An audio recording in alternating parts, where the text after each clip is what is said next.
Sure that it had not understood him, Eragon groped with his mind until he felt the dragon's consciousness.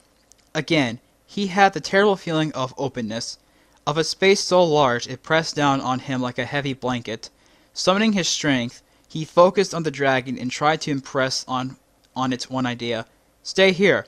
The dragon stopped moving and cocked its head at him. He pushed harder. Stay here. A dim acknowledgement came tentatively through the link, but Eragon wondered if it really understood. After all, it's only an animal.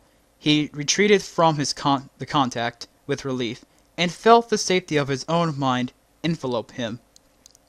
Eragon left the tree, casting glances backward. The dragon stuck its head out of the shelter, and watched with large eyes, as he left.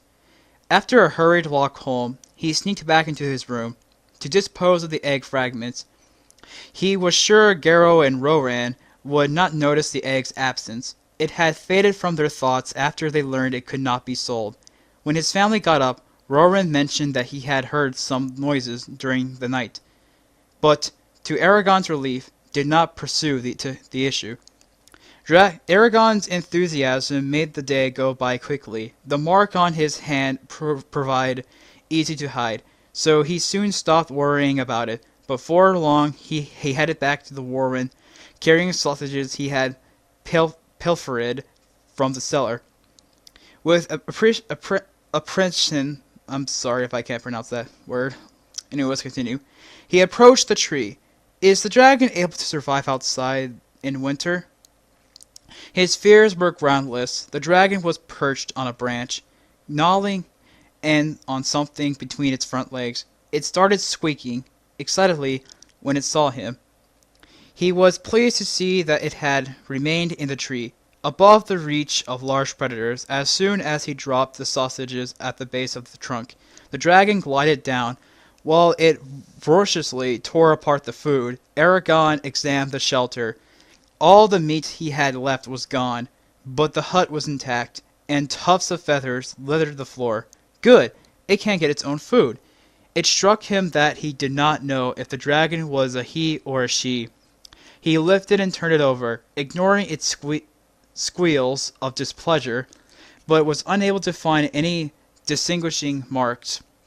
It seems like it won't give up any secrets without a struggle. He spent a long time with the dragon.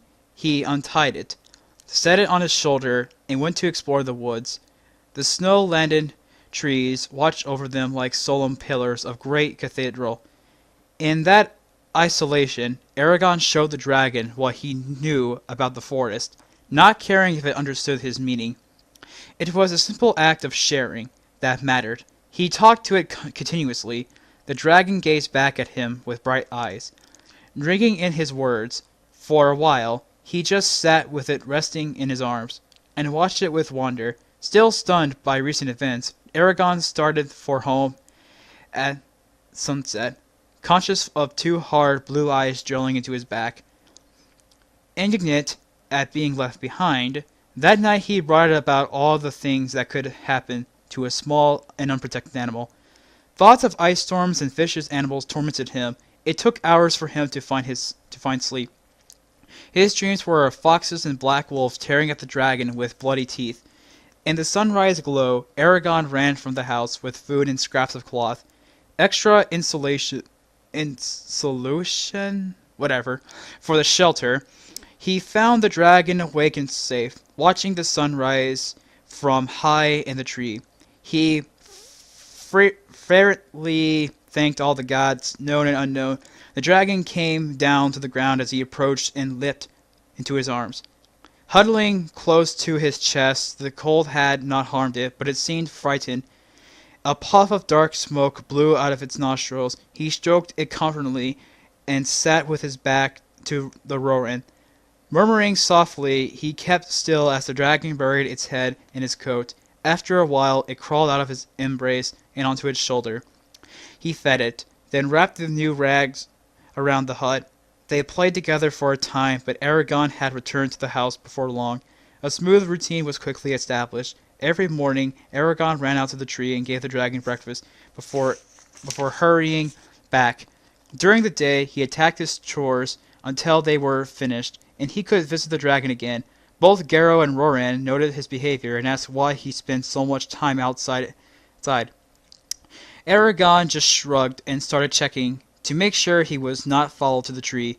After the first few days, he stopped worrying that a mishap would befall the dragon. Its growth was explosive, it would soon be safe from most dangers. The dragon doubled in size in the first week. 4 days later, it was as high as his knee. It no longer fit inside the hut in the Roran, so Eragon was forced to build a hidden shelter on the ground. The task took him 3 days. When the dragon was a fortnight old, Eragon was compelled to let it roam free because it needed so much food. The first time he untied it, only the force of his will keep it from following him back to the farm. Every time it tried, he pushed it away with his mind, until it learned to avoid the house and its other inhabitants. And he impressed on the dragon the importance of hunting, only in the spine. Where there was less chance of being seen, farmers would notice if game started disappearing from Palancear Valley. It made him feel both safer and uneasy when the dragon was so far. The mental contact he shared with the dragon waxed stronger each day. He found that although it did not comprehend words, he could communicate with it through images or emotions. It was an impressive method. However, and he was often misunderstood. The range at which they could touch each other's thoughts expanded rapidly. Soon Eragon could contact the dragon anywhere, within 3 leagues. He often did so, and the dragon, in turn, would lightly brush against his mind. These new conversations filled his working hours. There was always a small part of him connected to the dragon, ignored at times, but never forgotten. When he talked with people, the contact was distracting, like a fly buzzing in his ear. As the dragon matured, its squeaks deepened to a roar, and the humming became a low rumble. Yet the dragon did not breathe fire, which concerned him. He had seen it blow smokes when it was upset, but there was never a hint of flame.